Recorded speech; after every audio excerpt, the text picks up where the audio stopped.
Welcome to Ty and Rye, the Finance Guys Market Mini Report, a short podcast that updates you on the past week's important topics and trends.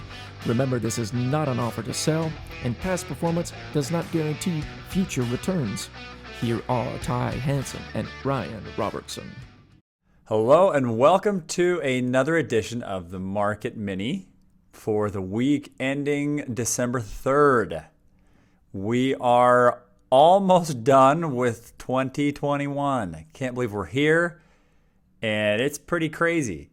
I can't believe how fast this year is going. So now it's been a wild week for those of you that dive in a little deeper to your portfolios on a daily basis.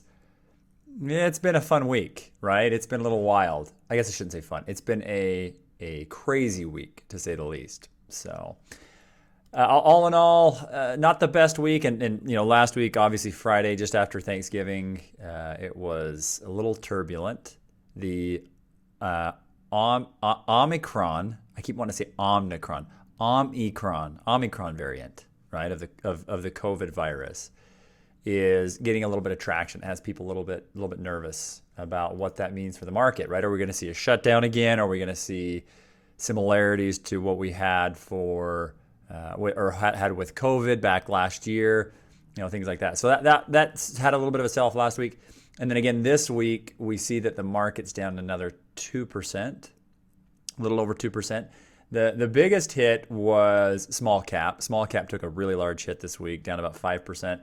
Tech down about almost 4%, 3.8%. Bond market doing okay. Bond market's up 0.7%. So obviously people are a little skittish. So we're seeing some retreat to bond and gold. Gold's done well. We'll start to see metals and things like that do better as markets get a little skittish. So it all comes back to this Omicron variant, right? That's the big thing. That's what people are afraid of. It's like, okay, look, we've been through this. We've been down this road. Should we be concerned? Again, I don't even want to start to speculate on what the long-term effects might be of this variant. We've seen, a few variants. We saw the Delta variant come out. We've seen different spikes. We've seen different scares with COVID since, the major market sell-off of, January, February, March of last year. And I don't want to just, sweep this under the rug. Yeah, it's a sell-off. It's not a big deal. I don't want to be that cavalier. But again, it's like, are we still seeing decent fundamental data within the market? We are. Now, even having said that, the new job postings this week was expected to be more in the 500,000 range, and it was 210,000. So less than half of the quote-unquote new job creation. That kind of spooked the market on Thursday. So, we're seeing this volatility. We're seeing this rise. Again, I always have to take a step back and stay away from, the clickbait headlines. And that's the biggest thing with what I want to accomplish, what Ryan and I are wanting to accomplish with this podcast is, and I'll say it again, we want to cut through the noise. We want to get through that clickbait. We want to get through stuff that makes it seem like the markets are going to sell off and really say, okay, is this trend something more? Is there some meat to this that I should be afraid of? Or is it, just a blip in the radar? Because I've actually been looking back through 2021's data and, we're almost at the end of the year, right? And we want to kind of get a feel for, where are we at year to date and how has the market performed? The market's still done really well this year, right? I mean, we should end up, the entire broad market should end up over 20%. And we have had about 4, maybe 5 hiccups, sell-offs, right? The largest sustained sell-off was 1st of September through early October, and that actually was a much larger sell-off than what we're experiencing right now. So in fact, if we were to rank each of those little mini sell-offs throughout the year of 2021, what we're experiencing right now with the Omicron scare is actually right around third place, fourth place as far as peak to valley drop. Now, again, it could continue, right? I don't know. Nobody knows for sure how the market's going to trade next week. And again, our portfolios are down on average about 1.5%. So we've beat the markets a little bit this week. But again, the idea is trying to understand big picture what's happening. In fact, I will digress for a minute. I see a lot of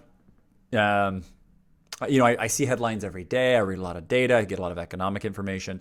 And it always blows my mind how you see a little bit of a sell-off and immediately it goes to, market corrections, worst day in history, blah, blah, blah. And again, it's a little bit fear-based, right? And then, you flip the switch and it's like, okay, like November, right? For most of November, we saw a really great little climb. And, it's like, where would you diversify? Like it's almost like whatever kind of that trend is, the headings follow the trend, right? Trying to keep up with it to almost make it sound like people know what they're talking about, right? And so anyways, just my point is don't get caught up in, oh my gosh, the entire sky is falling because this one article told me so, right? So again, big picture, what are we seeing? Good economic data, right? We're still seeing people working. We're still seeing companies post, decent earnings. And there have been a few companies, a few more than I had expected, where we're seeing poorer than expected earnings. And obviously, the job creation numbers this week weren't very good. But unemployment's still down. In fact, we're at one of the lowest unemployment rates that we've been post-COVID. And all in all, the inflation scare is being handled very well, and people are still spending money. Right? The economy is still humming along. So all those things together, while again, I'm not super happy the way the market's been trading last week, this isn't something where I feel like, again, at any time in this last year, there's been 4 or 5 different times where if you follow the exact headlines and you head for the hills, right, you would have missed out on some pretty quick rebounding and some gains, right? So anyways, again, as always, we appreciate the listen, and Ryan and I love bringing more information to you about the markets and educating people about cutting through that noise, right? Check out on our podcast a couple of episodes ago, we did the EFT challenge. So we have a fun little giveaway that we're doing. So if you haven't already, go listen to that episode and get us some of your fund picks, right? And it's not for real money. Right? Not anything crazy here. We're just giving away some AirPod Pros, nothing too fancy. But go check out that episode, take a listen to it, get us your selections and make your picks. And we'd love to have you join our contest. As always, again, we appreciate the listen, and check us out, tyandrye.com, and hope you have a wonderful weekend. Thanks. Thanks for listening to Ty and Rye, the Finance Guys. This is our weekly market mini report. New episodes of this will be put out every Monday, so make sure you don't miss those. Also, the longer podcast, more in-depth discussions, those will drop every Saturday. So subscribe on your favorite podcast platform, or follow us on TikTok, Instagram, Facebook, Twitter, YouTube at Ty and Rye Podcast. That way you don't miss any new episodes. Thanks for listening, everybody. Hope you have a great week.